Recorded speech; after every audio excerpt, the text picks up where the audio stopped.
시청자 여러분 안녕하십니까? 이데일리엔 개장 전에 살펴보는 주요 경제 뉴스입니다. 첫 소식입니다. 지난달 수출 물가가 하락했습니다. 한국은행은 지난달 수출 물가가 전월 대비 0.8% 내림세를 보였다고 밝혔습니다. 전년 동월과 비교하면 2.7% 떨어져 8개월 연속 하락세를 이어갔습니다.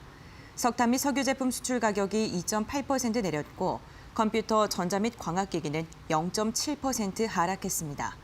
한은은 수출 물가가 하락세를 유지하고 있지만 하락폭은 축소하는 추세라고 전했습니다. 지난달 수입 물가는 국제 유가 하락의 영향으로 전월보다 0.8% 떨어졌지만 지난해와 비교하면 상승했습니다.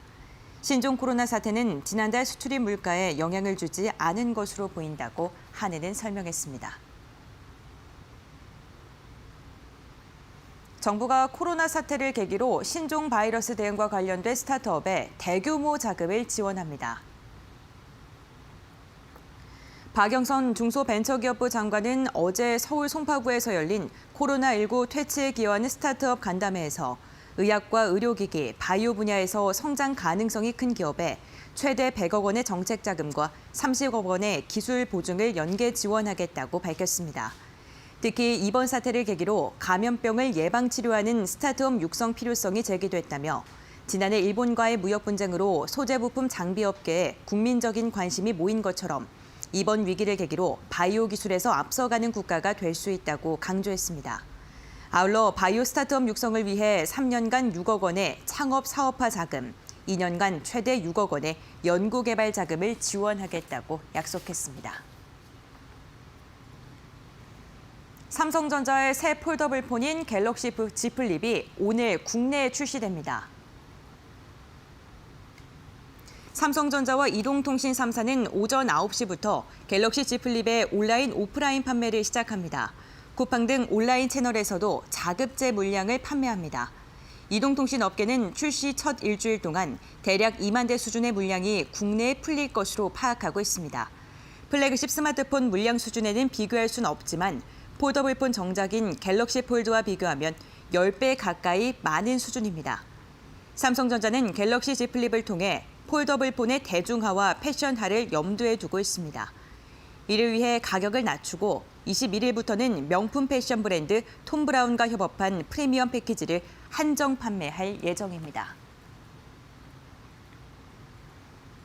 조현아 전 대한항공 부사장, 사모펀드 KCGI, 반도건설 주주연합이 다음 달 한진칼의 주주총회를 앞두고 새 이사진 서명을 제안했습니다.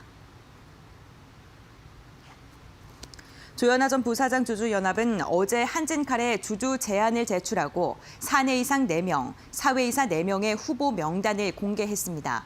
사내 이사 후보는 김신배 포스코 이사회 의장, 배경태 전 삼성전자 부사장, 김지훈 전 대한항공 상무를 추천했고 기타 비상무이사 후보는 함철호 전 티웨이항공 대표를 추천했습니다. 사회이사 후보에는 서윤석 이화여대 교수, 여은정 중앙대 교수, 이형석 수원대 교수, 구본주 변호사를 추천했습니다. 또 이사회 의장과 대표이사를 분리하고 이사회 의장을 사회이사 중에 선임하는 개정안도 제안한 것으로 알려졌습니다.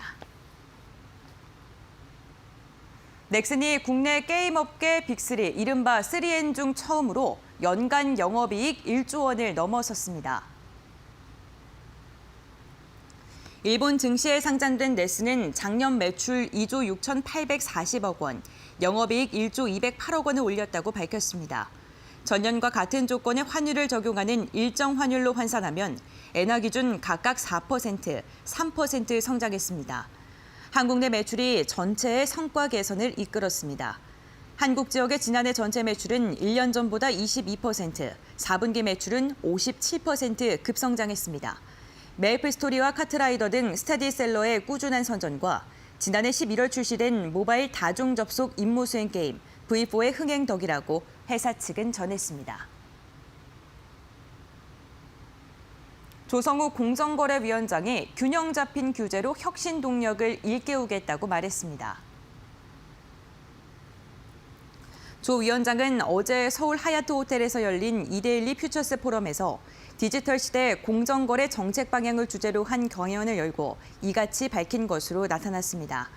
이 자리에 참석한 이들은 공정위가 균형 잡힌 법 집행을 통해 기업하기 좋은 환경 조성에 일조해 달라고 요청했습니다. 이에 대해 조 위원장은 과잉 규제는 기업의 혁신을 저해하고 과소 규제는 독과점을 야기해 다른 기업의 혁신 동력을 잃게 만든다면서 특히 온라인에서 균형 잡힌 혁신 시장을 만들기 위해 특별 전담팀을 꾸려 플랫폼에 대한 시장 규칙 설계 및 감시를 강화하겠다고 강조했습니다. 오프라인 유통업 부진 속에 지난해 대규모 적자를 낸 롯데쇼핑이 대형마트와 슈퍼 200여 곳을 정리하기로 하는 등 체질 개선에 나섰습니다. 롯데쇼핑은 비효율 점포 정리 등을 골자로 한 올해 운영 전략과 미래 사업 계획을 발표했습니다. 우선 운영 효율성과 수익 개선을 위해 백화점과 마트, 슈퍼롭스 등 700여 개의 점포 중 30%인 200여 개의 점포를 정리할 예정입니다. 이처럼 대규모 구조조정에 나선 것은 창사 이래 처음입니다. 또 유통회사에서 라이프스타일을 제한하는 서비스 회사로 거듭나겠다는 미래사업 청사진을 제시했습니다.